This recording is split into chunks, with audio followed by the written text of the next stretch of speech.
सर्वात आधी सर्वांना श्री स्वामी समर्थ.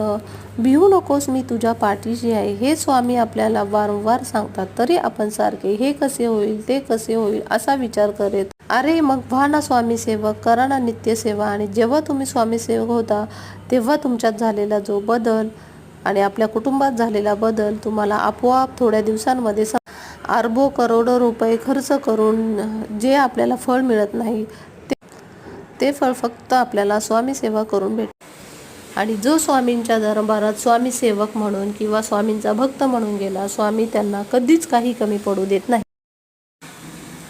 आणि जी आपण नित्यसेवा करतो तिच्यात कधीही कमीपणा करू नका. उलट आपली सेवा कशी वाढेल, कसे आपण अजून स्वामींची सेवा करू हा विचार सतत करत राहा आणि आपली स्वामी सेवा वाढवा आणि स्वामींचं सर्व आपल्या पदरात पाडून घ्या. धन्यवाद. थँक्यू. बाय.